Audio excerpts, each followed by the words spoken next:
നശിപ്പിച്ചു കളയാൻ സമയം കൊല്ലുകയാണ് നമ്മൾ. മുസ്ലിമീങ്ങൾ എത്രയും ഡിസിപ്ലിൻഡായി ഇശാനിസ്കാരം കഴിഞ്ഞാൽ 3 വിഷയങ്ങൾക്ക് ഉറക്കൊഴിക്കാൻ പാടുള്ളൂ എന്നാ, അല്ലാത്തവർ മുഴുവൻ സ്ട്രെയിറ്റ് ടു ബെഡ് പോയി ഉറങ്ങണം എന്നാണ്. എന്നാലേ സുബഹിക്ക് എഴുന്നേൽക്കാൻ പറ്റൂ. സുബഹിക്കാണ് ഇമാമമാർ നീണ്ട സൂറത്ത് ഓതേണ്ടത്, തിവാലുൽ മുഫസ്സലൊക്കെ. നമ്മൾ ഇന്നാത്തിനാക്കന്നെ ചുരുക്കാൻ പറ്റുമെന്നാ നോക്കുക. എന്തുകൊണ്ട്?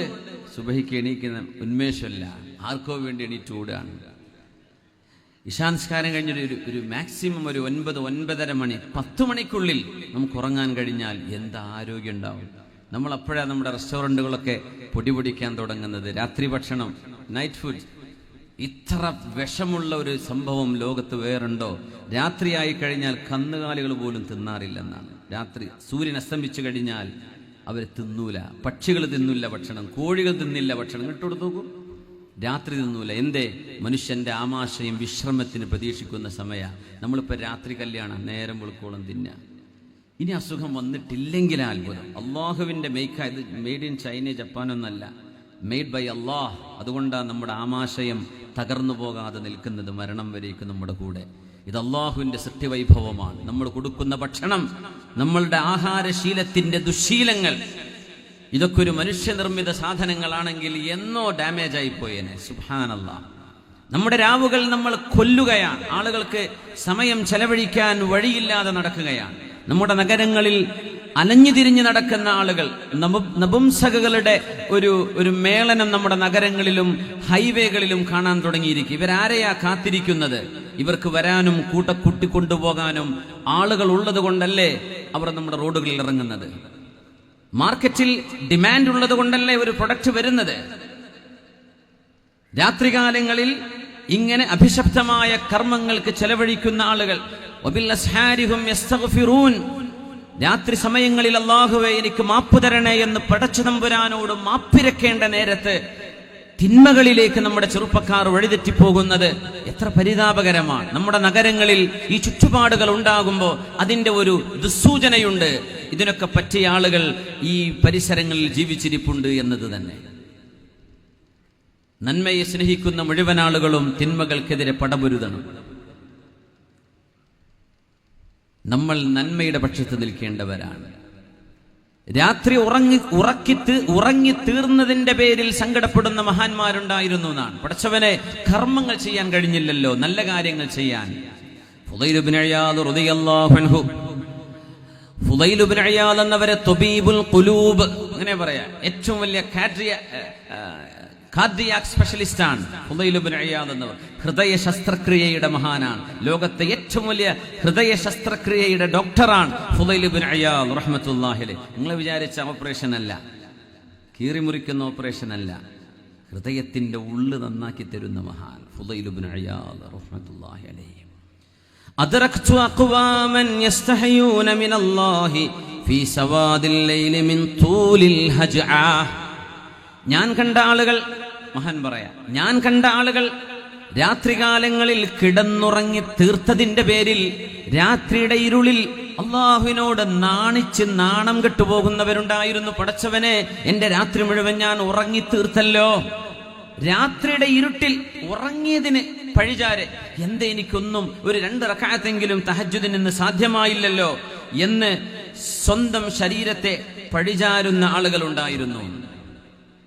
അന്ന് അങ്ങാടികളിലേക്ക് പോകുമായിരുന്ന മഹാനായ അബ്ദുല്ലാഹി ഇബ്നു സിരീൻ റഹ്മത്തുള്ളാഹി അലൈഹി അങ്ങാടിയിലേക്ക് നട്ടുച്ച നേരത്ത് ഇറങ്ങിച്ചെല്ലും.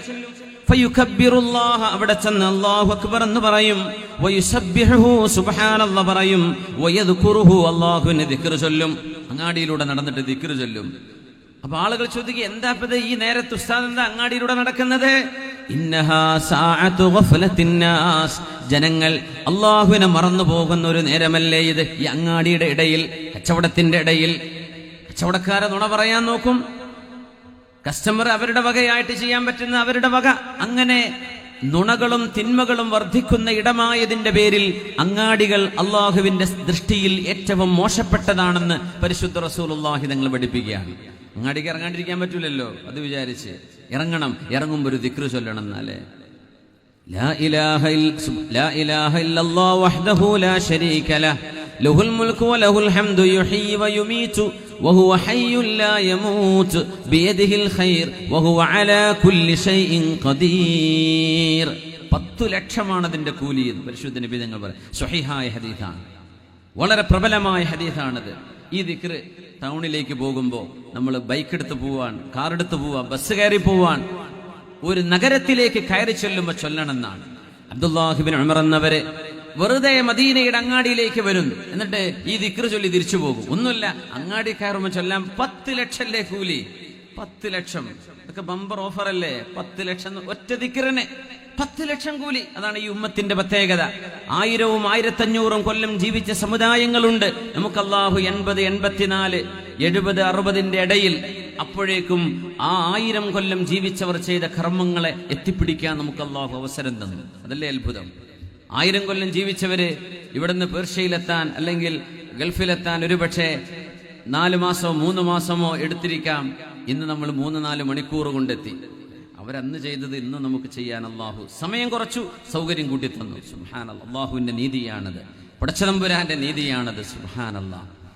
നോക്കണേ, ഇബ്നു സീരീൻ എന്നവര് അങ്ങാടിയിൽ ചെന്നിട്ട് ദിക്ർ ചൊല്ലുന്നു. എന്തിന്? ആളുകൾ അശ്രദ്ധമായിരിക്കുന്ന നേരമല്ലേ, ഞാൻ ആ ആളുകളുടെ അശ്രദ്ധയിൽ നിന്ന് അവരെ ഒന്ന് ഉണർത്തട്ടെ, ഒരു ദിക്ർ ആവട്ടെ.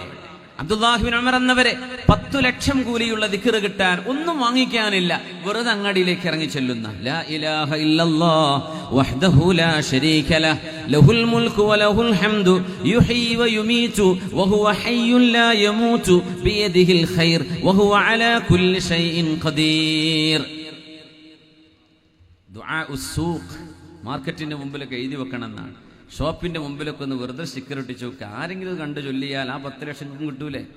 ഷോപ്പിംഗ് മാളൊക്കെ ഉണ്ട്, അതിന്റെ എൻട്രൻസിൽ ഈ ദിക്ർ എഴുതി വെക്കുക. ആരെങ്കിലും ഇത് നോക്കുന്നവരുണ്ടെങ്കിൽ കണ്ട് ചൊല്ലിക്കോട്ടെ, ഒരു നന്മയല്ലേ. ഒറ്റ ദിക്റിന് 10 ലക്ഷം. എന്തേ?